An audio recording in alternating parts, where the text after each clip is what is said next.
Hola people, what's up? Welcome back to my channel. My name is Becca. I feel from Kaduna, Nigeria. You know this already. If you are a returning subscriber, a returning viewer, welcome back. Thanks for coming back. You know, you are the real MVP. You are the real G. You are the OGs. If you are just coming across this channel for the first time, I'm super grateful. I'm so honored that you're here. So please relax and let's enjoy today together. Today, I want to share an experience with you, something that happened to me recently, how my iPhone 13 Pro Max got stolen.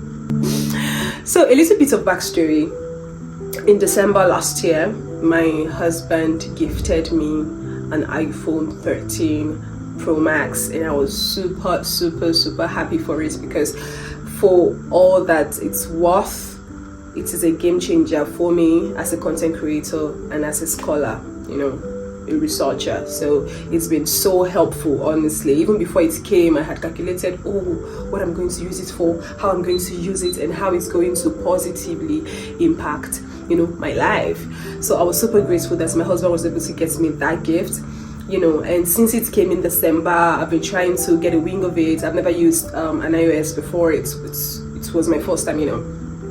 I was trying to get around it basically. So since the phone came in December, I've been trying to, you know, get used to it and all. Then in January of this year, 2023, my mother left us. You know, she's no longer here with us, and I was devastated. It was, I don't know, it was a moment that I didn't think would come now, you know. Yeah, she was ill, but I didn't think she was going to die. I honestly thought she was going to survive it. So when she left us on 26th of January, my friends came around to be with me. You know, they want me to stay all by myself. Oh, Becca, you can't stay by yourself. Let's come stay with you. You know, let's come mourn with you. You know how the Bible says you know, rejoice with those who are rejoicing and you mourn with those who mourn. So my friends came around and it was helpful, honestly. So she died on the 26th of January. I had booked my flights for 28. So between that 26th and 28, my friends, you know, were around to be with me and to comfort me. And to be candid, it was so helpful. They were so helpful. Thank you guys for coming around. I really do appreciate it. So the 27th, the very next day after my mom left, and you know, the eve of the day I would leave, the day before I left, you know, for Lagos, my friends were in the house with me as usual, and it was my idea. I said, you know what, I've just been feeling so sick in this house. I've been feeling so sick. Can we go out? Let's go out and just, you know, sit out. I want to receive fresh air. I don't want to sit in my compound. Let's go out. You know, I want to hear some music. I want you guys to still be around me, but I want to change this environment. I want to be out. Let's do outdoors, you know. And you know, they were trying to comfort me, so they accepted. Oh, Becca is saying this, so let's go with her. If she's saying that's what she wants to do now, let's support her. So of course they were very supportive and they came with me. So we left the house and we went to a hangout spot very close to my house. You know, this is my area and I chose the place we were going to. So I told them, let's go to this particular place. It's cool. I usually go there. They know me there. Let's go. So we left for that place. On arrival, we chose our spot, open air, just the way I wanted it. And we were there, you know, listening to music, holding conversations, and basically just, you know, spending time together. So while at the spot, I realized that my battery was down. That's for for the Android phone. So when I got the iPhone, I still had my old phone an Android phone, so I was using both at the same time. Like I said, I was still trying to transition into using the iPhone because I had never used one before, so I was trying to get used to it and all. And it was a problem also moving my WhatsApp to the iPhone. I didn't want to lose my chat, so I was still trying to figure out what to do about that exactly. So when we got there, I realized that a lot of people have been trying to reach me and send them condolences and all that. So the phone was down, the Android phone was down, but the iPhone was still around, say 43% or so. I didn't need to charge it, but I needed to charge the Android. So it's a whole hangout spot, you know, and there are like smaller spots where people do different things at the hangout spots. So I have a friend who owns one of the smaller spots, so I guess I could actually make use of that spot to charge my phones. So I went with my chargers, right? And when I got there, he was not there, but I met two of the staff members. They were there, a lady and a guy. So I pleaded with them that I would love to charge my phones. And at that moment, honestly, I didn't need to charge the iPhone, but yeah, I mean, why not if I could actually make do of that opportunity. So usually I've been going there. I go there literally every day, especially that particular smaller spot. I go there almost every day when I come back from work. I go there, you know, hang out with them. They know me so well. They know me. They know my name. In fact, when I got there that particular day, they told me that, they just heard about my mom. They're so sorry, you know. I even met some of my friends sitting there. They've ordered for stuff. They were eating and they were, you know, just trying to talk me through what, God will comfort me and all that. So I was like, thank you, God bless. So usually when I sit in that spot, I would charge the phone just right beside me. And several times I had actually charged my phones then. I would even stand up, go to my car, return, and I would probably just tell them, please watch my phone for me, I would be back. That has been happening, right? But today, because I was not sitting in that spot, I was outside an open air, you know, with my friends. So I decided, okay, it would be so not safe to charge the phone out here, so I would give it to the staff.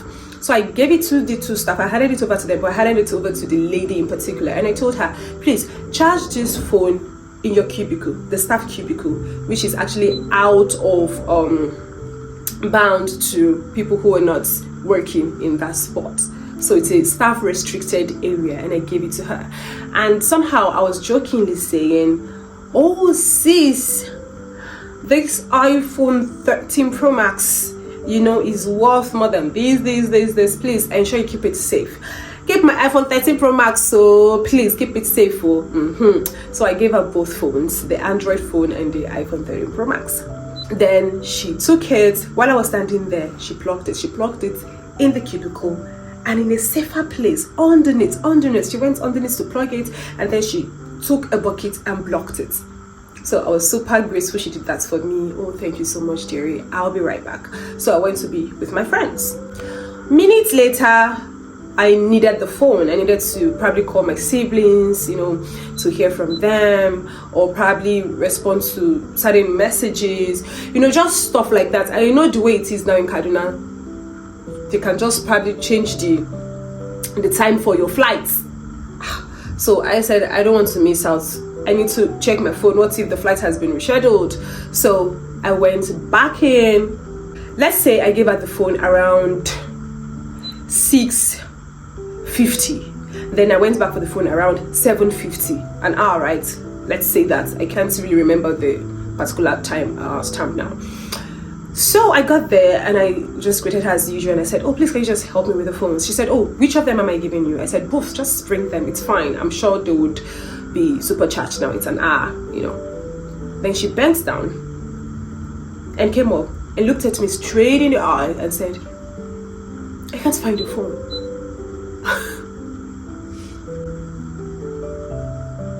I said, you can't what? She said, I can't find your phone, ma.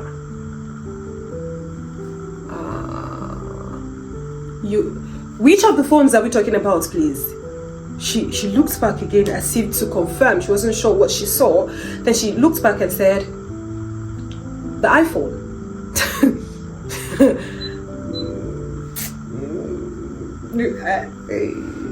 the Iowa. So at first, I thought it was a prank. To be honest, I thought, no, this can only be a prank. Because I saw the sitting area there. I didn't plug there as usual. I've always been plugging there and it never went missing. Then I gave it to you, a staff of this place, and you plugged it while I was standing here. You plugged it in this staff restricted area. And now you're telling me, moi, that my phone is gone. Okay. Then she came up and said, it's the iPhone, man. The iPhone is gone. The iPhone is gone. The iPhone is gone. Honestly, I still thought it was a prank, you know. So I said to her, bring what you can see there. So she brought out everything. The 2 chargers and just my Android. So it was only the iPhone that was missing. Then she started pacing. She was going up and down. She started pacing. And her face changed. Her demeanor changed into a very worried young lady. You know, she was someone with so much life. She's usually like that. And at that moment also, before she bent down to check the phone, she was filled with life. She is a vibrant lady and I loved her really. So when I saw that truly her face changed to a very worried person, I knew 2 things is going on here. Either she's really a good actress and she's acting out, or this is really true. She can't find the phone. So while I was standing in front of her, she picked her phone and called the other guy. Remember I said I handed over to 2 of them, only that I faced her more and gave her the phone, but there was another staff who was there, a guy. So I asked after him, of course, and she said, oh, he closed already. He closed for the day. So she's calling him. Hello, how far? Let's call the guy B. Let's call the girl A. So A calls B and says, hello B, I can't find Auntie's phone. I can't hear what he was saying on phone, yeah, but her face just lit up. She was like, oh no. Then she ended the call. No, she said, please start coming back, come back. Then she ended the call. Oh my God, I'm dead. Oh no, what? I was just looking at her like I was watching some soap opera, like it's an episode from one series, one soap opera from Netflix, because I'm not getting it. Hey, I'm not getting it. Where's my phone? So I took what she gave me, the chargers and the Android, and I walked right back to my friends sitting out, you know, talking, having this conversation, listening to music. And I stood just in front of them. They all turned and looked at me, and I said, guys, my iPhone 13 Pro Max is gone. I'm not serious. I even had the Pro Max. Well, I'm not sure I did the Pro Max. But I told them my iPhone was gone. They all stood up. Where? How? What happened? Who was there? Let's go. So we went back to the place and I told them, okay, I gave it to her to charge and now she can't find it. And at that time she was already teary. Oh God. So it became real to me that my phone was truly gone. Oh no. So my friends started questioning her. What is going on here? What happened? Explain to me what really happened. So that was when she narrated for the first time that while she was charging the phone, a customer sitting out, just we were sitting out, ordered something from that store.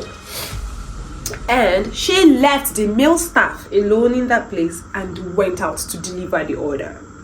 On her way back, she sighted the other male staff outside of the cubicle. He was outside probably talking to another customer or delivering an order, whatever. He was also busy doing stuff. So she quickly ran back. She ran back, you know, for so many reasons. It was just 2 of them at that cubicle. What if someone else, you know, a customer comes around and needed to place an order, you know, stuff like that. So it was many reasons why she ran back. I'm sure the phone was the least on her mind. So when she ran back, she didn't even check the phone. Minutes later, this guy came back and she was asking him, why did you leave this place? You know, it's just two of us here. So why did you leave? Oh, he said he went out to confirm an order. Someone made an order and just needed to confirm, you know, the specificity of the order so he doesn't make a mistake. Oh, nice, smart. But next time, don't do that. And that was it. Minutes later, this guy said, oh, please, can I empty the dustbin? There's a lot of trash in here and it's not good to be here. I need to empty the dustbin. So he took the container and heads outside.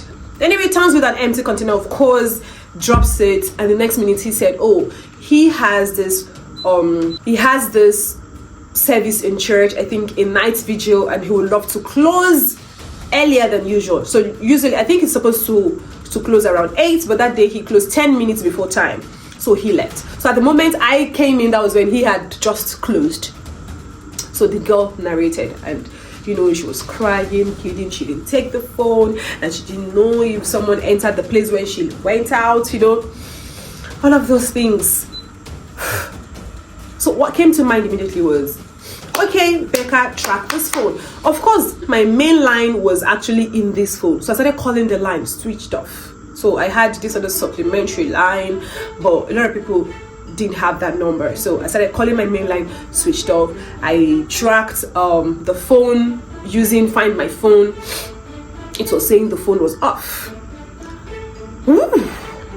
Okay, so my friends quickly, you know, they sprang into action. They started calling people that can track the phone. So people were already tracking the phone, but they needed the phone to be on so they can tell me the exact location, but they were already on the phone tracking it. I called my husband and like, guy, this phone is gone, but we're trying to get it. I felt so bad calling him barely 1 month after he gave me this precious gift and it's gone. How careless could I be? So while we're at that, this other guy B came back. So he came back, you know, A called him to come back. So he returned and he was just all serious, all scared. Where is the phone? Who took the phone? I left it here when I closed. It was here. What did you do? Did you leave this cubicle again? Did you go serve like you did? You didn't leave anybody here. Did you lock the door? He was just all so dramatic, also concerned. He was looking at me saying, oh, sorry ma. Because remember, initially they had greeted me about my mom, so he knew where I was, he knew my states, he knew how emotionally imbalanced I was. So he was really concerned for me. You could tell on his face that, oh, sorry ma. So different people came around because we started going on and on. Where is this phone? Confess, do this, do that. People started coming around using different tactics. At first, they took both A and B out one after the other to plead with them, to talk with them, bring the phone out. We won't even tell Becca. We won't tell her you took the phone. We'll tell her we just saw it somewhere. We'll tell her somebody returned it. We will not tell her it was you. They used all the tactics. These guys said no. The guy said he didn't take it. The lady said she didn't take it. She was even crying. You know, they both said they didn't take it. They even called them together at the same time. They used all tactics. They both said they didn't take the phone. We didn't take this phone. What are you gonna do? We didn't take this phone. We didn't take this phone. They kept saying they didn't take the phone. They didn't take the phone. So when that diplomacy didn't work, trying to plead with them, so many people even started withdrawing themselves from the case. That, okay, you know what? Maybe you should just talk to police. Maybe you should just take this, you know, to another level, because the way it is, this phone might not come out. So, you know, between the time I asked for the phone and when B returned was 8 p.m. to 8:30 p.m. So it's now around 8:30 p.m. We are still begging them to bring out the phone. They said no. So I started calculating. Maybe when I was talking, I overshared the information. Maybe I spoke too loudly and people sitting at the customer area heard me. Maybe they heard me and targeted when both of them were not in and quickly ran there and picked the phone. Very possible, right? So I started blaming myself. Maybe I shouldn't have rang that bell so loud. Maybe I shouldn't have spoken that much. Maybe I should have just handed the phone over to them. Why was it that all the days I have been charging my phone there, it has never gone missing? Why is that it's the day I actually gave you that information, the day I actually gave them that warning, the day I actually said so much, that the phone went missing? Why? So we're there, 9 p.m. now. These guys are saying the phone is not here. Now, the owner of this store, the owner of this spot rather, had returned. My friend had returned, and I told him, guy, I gave my phone to your staff and they can't find it. My friend is furious. What is going on? Why is this happening? Talking to his staff, they're saying they don't know who took the phone. They kept it here. They're going about their business as usual. They didn't know who took the phone. Woo! Lord have mercy. So we're out there. Then one of my friends started saying, you know what? I'm going to call police on you. I'm going to report this case. I'm going to bring police to come arrest all of you here. They'll take all of you. All of you will be arrested. And maybe when you're locked up, you'll tell the truth. They all kept quiet. They said, oh, okay, no problem. I said, oh God, such confidence, no problem. It seems they didn't take the phone. So who took this phone? Oh God, oh no, this cannot happen to me. Okay. Okay. Then another female friend of mine who was present there, you know, she was a detective that night. She was really playing her detective game so clearly. She told me, she started insisting, she said, this guy, B, the male staff, sounds guilty. This guy sounds guilty and he looks guilty. I couldn't see it, to be fair. I couldn't see whatever guilt was on his face. I didn't see nothing. I just wanted my phone. She said, Becca, this guy looks guilty, sounds guilty, is acting guilty. Since he came, he has been making calls, he's been sending text messages. I need to be following him around to just be sure that he's not calling someone to hide the phone. He probably took the phone. I said, please, I beg. I don't want trouble. I just want my phone. He said, don't worry, relax. You get your phone. So she started following him around, you know, and she was telling me that this guy is making some sort of call and he's just hiding whatever he's saying, and he's been hiding here and there and all that. So she called him out. I missed 2 other male friends of mine that were there that day. And 3 of them now, 1 male, 2 male friends of mine. They now told him to his face that you took the phone. The guy said, no, he didn't take the phone. No, I didn't take the phone. No, why are you accusing me? I didn't take this phone. No, I didn't take the phone. I know her so much. No, I won't take her phone. I didn't take, no, I didn't take a phone. I didn't take a phone. What, I didn't take the phone. One of my friends even jacked him and said, I knew you took this phone. He said, no, I didn't take the phone. My friend who owns the spot had to even intervene at some point. He stood between B, the male staff, and my other friends and said, no, please, you can't touch him. And of course, he was correct. Of course he was correct. What if something happens? What if it was not him who took it? You know, at this point, we didn't know who took it. So we were there, 10 p.m. now, 10 p.m. These staff members, the male, female, everyone there are saying they don't know where this phone is. The police have not yet arrived. My friend had now called the police. The police have not yet arrived. And we were there, you know, still searching for this phone, still seeking questions, tracking the phone, calling the number, doing all we could. But the phone did not come out. 10 p.m. So, at some point, he was, you know, trying to text someone on his phone. Another of my friend then said, who is he texting? So she really went there and snatched the phone from him and said, who are you texting? Oh Lord. This guy, the male staff, B, just flared up. He started ranting. He started talking. He started screaming. What is this? Why are you guys accusing me? Is it because I've been keeping quiet? That's why you're shouting at me. That's why you're accusing me of stealing your phone. I will not do that. I am many things. You can say I am stubborn. You can say I am wayward. You can say I am this. You can say I am that. But what you cannot say is that I'm a thief. I am not a thief. I do not steal. You can't say I stole this phone. Don't you do that to me. Don't you dare. Don't stamp on my human rights. Don't do this. Don't do that. And as he was screaming and shouting, people were gathering. He was screaming. The veins on his neck were standing out.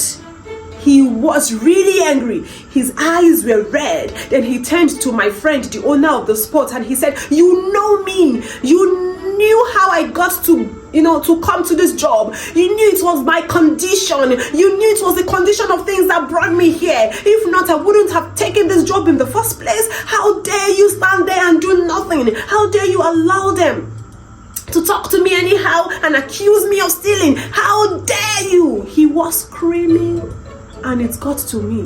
And I started contemplating, I started talking. I said, what if it was not the guy who took the phone? What if we are accusing the wrong person? This guy is innocent. Look at the way he is talking. Look at how he's filming. Oh no, we've accused the wrong person. I felt so bad. So I went to meet my friend. I said, please, I beg you in God's name. I went to meet one of my male friends. Sorry, I'm deliberately not mentioning names.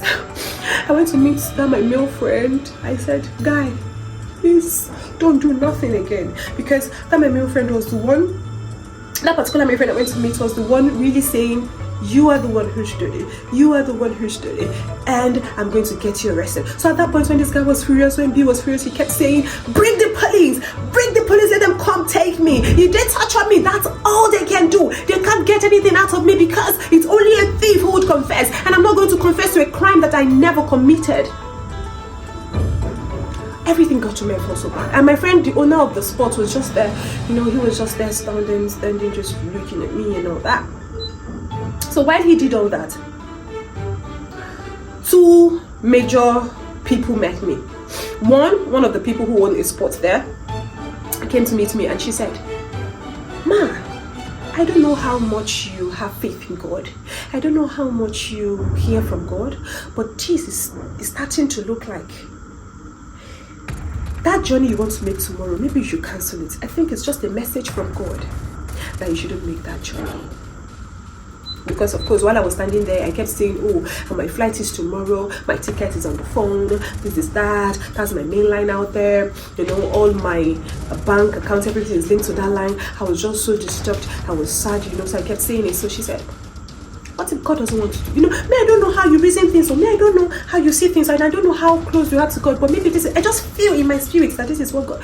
So I looked at her and said, so God doesn't want me to go to somewhere tomorrow, then it will cause me more pain just to tell me that I don't have to. I'm like, girl, please, just please. I couldn't say much though, but I just dismissed her. Then another guy came, the second major person. He now said, sister, you know what? I don't like how your friends are handling this case.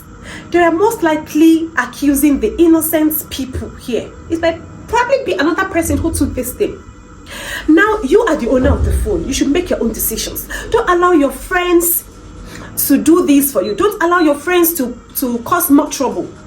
Don't allow your friends to do this. Don't allow your friends to do that. You are the owner of the phone. You should be the one to call the shots. Whatever you do is fine. Whatever you want to do, it's okay. Blah, blah, blah. I shouldn't allow my friends to fight for me. I am deeply in pain. I am mourning my mama. I just lost my mama, and I haven't even come to terms with it. Then my friends are standing in for me. They're standing up for me. They're fighting for me. And you're saying I shouldn't allow my friends to fight for me? Who else will fight for me if my friends don't fight for me? No, tell me, who else will fight for me if my friends are not going to fight for me? Who is going to fight for me if my friends don't fight for me? Tell me. Then he said one other thing. Most likely the person who took this phone didn't take it because they want to steal. It's out of societal pressure. It's out of peer pressure. So I'm like, bro, did you know the person who took this phone? No. So why are you telling me things like this? No, why? No. Tell me, why are you telling me this if you don't know the person who took the phone? Then finally, he said, sis, you know what? You said since you want to bring the police and the police have not yet arrived. I have access to police. So let's settle these things once and for all. The owner of this place, the manager of these two people that you handed the phones to, is your friend. Settle with him. Don't allow all these other people to come in here. Don't allow all those other people to don't allow them to scatter your friendship. Don't allow them to do this. Allow them to do that. Of course, my friend, the owner of the place too, was, he naturally has a very calm personality. He doesn't talk much. Yorubas will say kolagbaja. He's just there. He's really very calm. He's just there. He's very relaxed person. So I knew he was not doing it because he didn't want to fight for me, but he just doesn't know how to fight for me. That's the kind of person, he is, naturally, and I knew that. Now, the guy who told me that the person who took the phone is not a thief, probably took it because of peer pressure, now came to me and said, there are two options. You should really settle with your friend. Just settle with your friend. You can just go back home now and sleep. I can handle this. I can help you handle this. Or if you really want to use that police route that your friend is talking about, even though the police has not been here since you mentioned it, you can just do it and just get this done with. Just take all of them to custody, take them into custody, let them, interrogate them and get this, done with. But you can really think this through and do what is really okay for you. So according to him, you can get someone to track the phone. That in fact, he even advised I should go to Lagos, go for the burial. So he even advised that I go to Lagos, that upon return my phone will be found. I should not worry, they'll help me. That in fact, from the next morning they'll start tracking it, blah blah blah. My other friends too, who were helping with the tracking on the other end, were also advising me at this point that the next morning, the first thing before I leave for the airport, I should actually retrieve my line. I should block the MTN that night, that main line that night, then I should retrieve it in the morning. So everything was just coming to me like, wait, no, I don't get it. So I sat in front. This is now around 11 p.m. I sat in front of the spot with my friends surrounding me, I just thought about everything. Just few days back, I had lost my generator. Someone came and stole my big generator from my house. A house with security guard at the other gate. A house with security dog. A house with barbed wires on the fence. Anyways, I always have my theory that it's an inside job, but it's fine. Then, my mom just left the previous day. And now this. So I sat there and I didn't know when I said, I'm waiting for the next thing that wants to be taken from me. But I didn't know when I said it. Of course, now I have apologized to God. I have prayed about it, but I felt then I was in so much pain. I was in so much pain at the time. I didn't know when I said it. I was like, I'm waiting for the next thing that wants to be taken away from me. And as at that time, I was done. I wanted to just leave and go home and sleep. I was frustrated. I was done. So I then kept my head on my hand this way, on my legs, and I was teary. I was crying. I was tired. I was crying. And by the time I looked up with my teary eyes, guess who was in front of me? B. The male staff was standing right in front of me, and he looked into my eyes. I looked into his eyes, and then I looked down.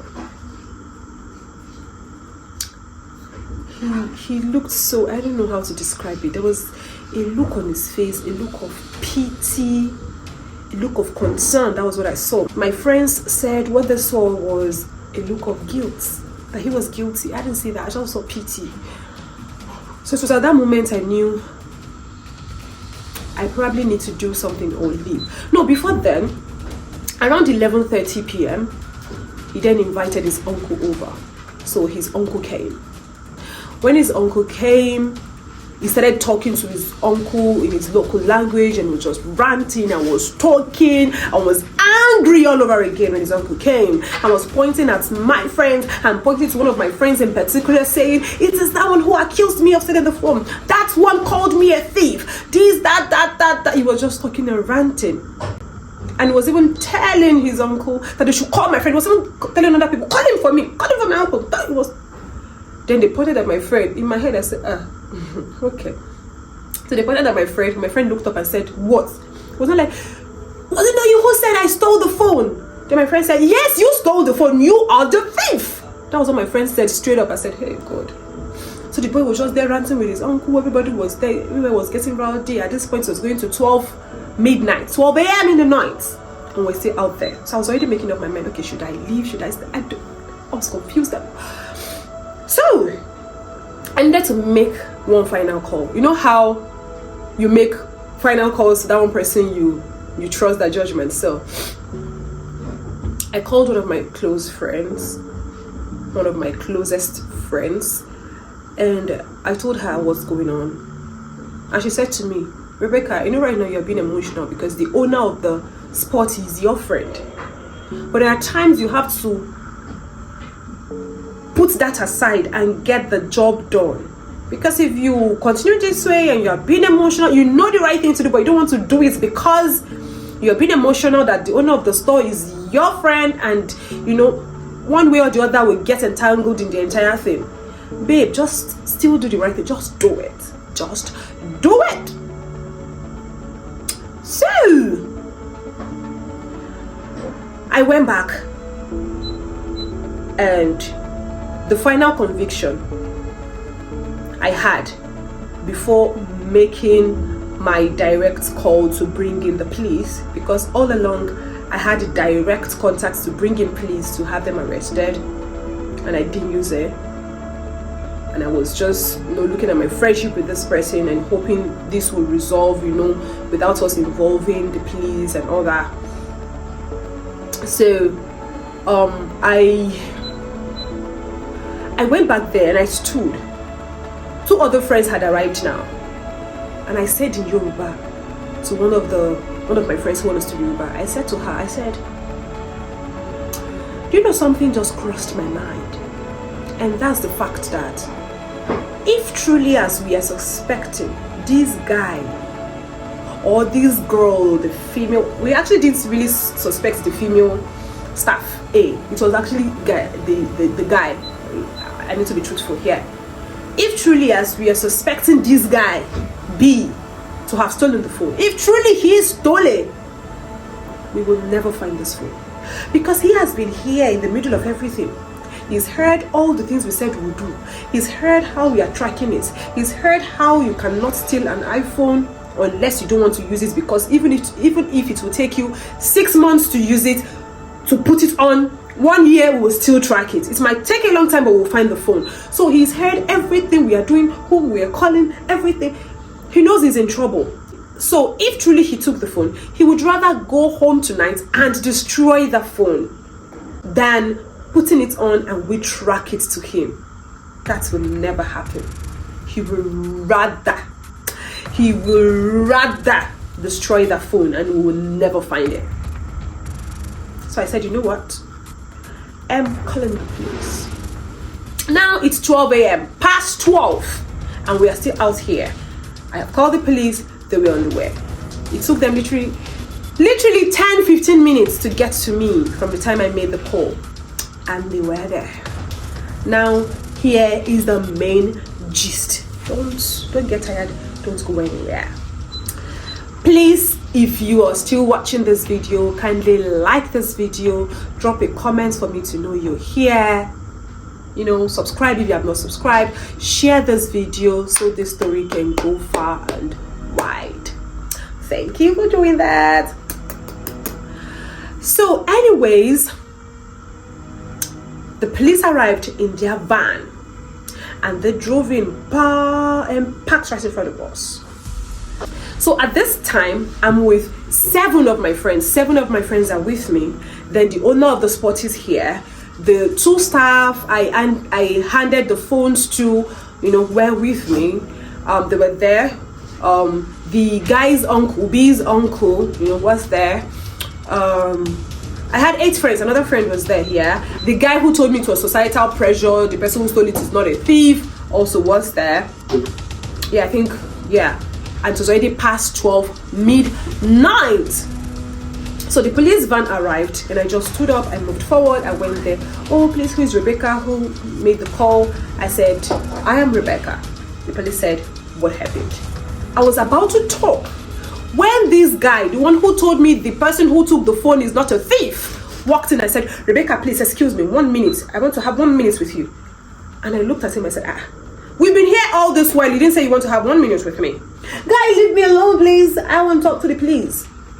Then he went ahead again. Sorry, just 1 minute, 1 minute. Then the head of the police team looked at him and said, who are you?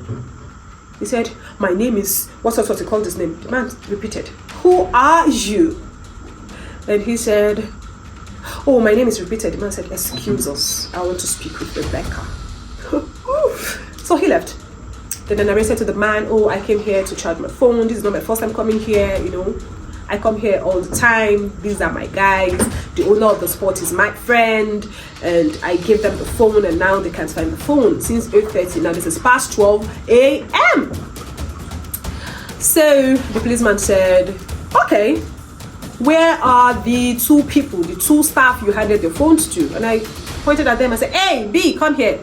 Two of them moved to me. And the policeman said, he spoke to his team members and said, get them into the van. Oh God, I felt so heartbroken because it's past 12.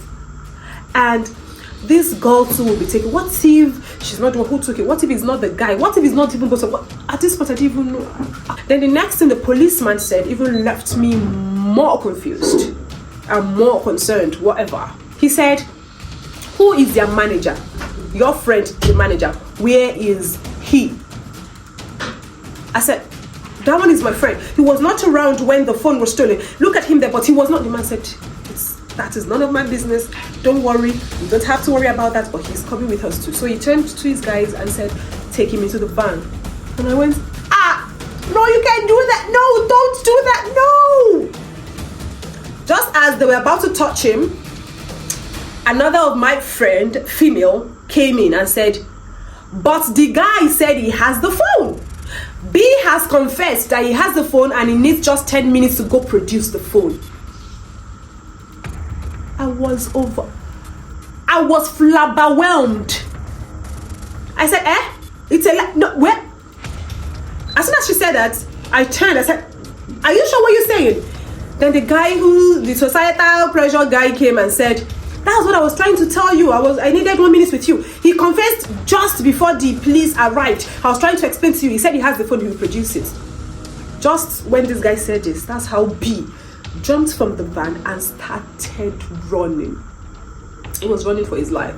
Everyone started running after him. The police ran after him, my friends ran after him, and of course he didn't even run far. They grabbed him by his trousers and dragged him back. He was trying to quickly release his belt, and because they held him by the belt, he was trying to quickly release his belt and run away.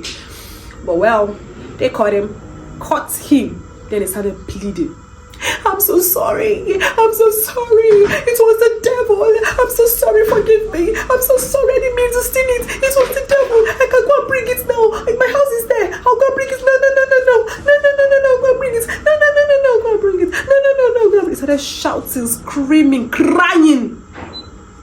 The police didn't listen. So the police released the other girl since he has confessed. Then, of course, their manager, who is my friend, I was super happy. You know, they released them and took Justin in the van and was staring me dead in the face, staring into my soul and pleading, crying in pity, saying, Auntie, I'm so sorry, forgive me. I'm so sorry. Don't let them take me away. Don't let them take me away. It's past 12 midnight. Past 12 midnight. What am I even saying? At this point, I think it was already it was 1 a.m. in the night. It's 1 a.m. in the night. 1 a.m. in the night. 1 a.m. in the night. All the way from 8 p.m. I was pleading. I was begging. I cried. You didn't listen to me. You didn't pity me. Now you want me to pity you. Wow, really? So they took him in their van. And my friends and I drove in my car behind them. My other friends also took their own car, so some sort of convoy back to the police station. So they took him back to the police station. At first I didn't understand why they had to take him back to the police station. I felt he has confessed. He said he's in his house. Let's go to his house and pick the phone. I want to go and sleep, please. I've gotten my phone, thank you. But then when we got to the police station, I understood what he did, because they asked him where he was living, how many people are living in the compound, how many people are living in the room where he's staying, where the phone is hidden and all that. So I understood, okay, they needed to get all the necessary information, you know, to know if he's working with people, if he's in a gang, if the other people that can overpower them when they get there, just to know how many people they need to take with them as a team and all that. So that's when I really appreciated the work of Nigerian police. Nigerian police, when I do this one, thank you so much. God bless you. You helped me to retrieve my phone, at least. Because if I didn't call them, that guy would have confessed. He confessed as soon as he saw the police. So while we were there, they dropped him behind the counter. This guy kept looking at me. Auntie, I'm sorry, forgive me. Auntie, I'm sorry, forgive me. Auntie, I'm sorry, forgive me. Long story short, they didn't allow us go with them, so they went with him in their vans, to the house, and they brought the phone back to me. I wrote a statement about the entire thing and how I've gotten a phone. I wrote the value of the phone. I remember writing the value of the phone as 1.something million, and the head of the police team was like, "You mean you're walking around with 1.something million in your hand? What are you using this for? Why are you holding such big phone? Why is this?" Why that everyone was just cracking up. So you mean you're carrying around worth of a car, the worth of a car in your hand? This phone now, can you not buy one small car like that? So you're holding it in your hand, moving around, and we know he was just using it to crack us up, and we just laughed about it and all. So when I stepped out, his uncle, that societal pressure guy, all of them met me and said I should please, talk to the police so they can release him to go home with them, that he has confessed, I've got him a phone, you should go home with them. I said, I don't have any issue with that. Of course, I want the law to take its course, right? If he has to be punished, let him be punished well. So next time he wants to do this, he will remember this particular night. If you are looking for my own saying this or saying forgive him, I've forgiven him, I hold nothing against him. If the police will release him tonight, I have no issue with that. I've got him a phone, I'm going home. So I spoke with the police and they said no, even if they have to bail him, he has to sleep in the cell to the next morning for him to be bailed. And I related that to them. They said, no problem, they would come get him later in the day, because at this time it was already 2 a.m. in the morning. So we left the police station with my phone. My friends and I drove back home. They were still around with me, right? Before I go to the airport later that same morning. Some of them were even looking at me saying, won't you reschedule your flight like this? You're already stressed out. I said, no, I'm going. I want to go and see my siblings. I want to see my father. I want to go home. I want to go see my mom. I want to go see her face. Yeah, I want to go to the mortuary and stuff. So I literally just, I was happy. At the time I took the phone, when I put it on, I saw this tracking thing on its face. It was blinking, stolen phone, return to this, call this number, blah blah blah. So it was already being tracked. So we had to call the guys tracking to just step down. I've gotten the phone. It was after getting the phone that I realized that wait, I'm still really deeply unhappy. The moment we got the phone, it was just like that moment, that 1 minute of recovering that phone, of knowing that we will get the phone, right? I just felt really happy. Right after that, I realized that I am still really deeply unhappy because my mom is still not with me. So it was a deeper pain.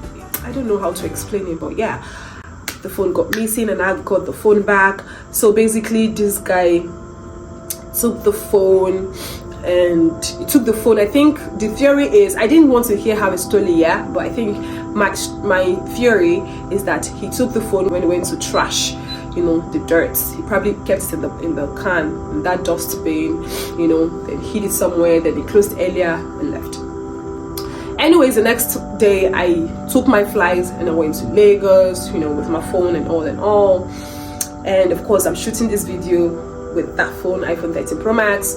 And the next day my friend, the owner of the sport, actually wrote an official message, a letter with letterhead, apologizing, for what happened and informing me that the guy has been sacked, he's no longer working with them. And just so you know, the guy just started working there. He's not a long time staff like that. He just started working that in December. It's just barely a month he started working that he stole this. So probably he has been stealing their money and he didn't even know.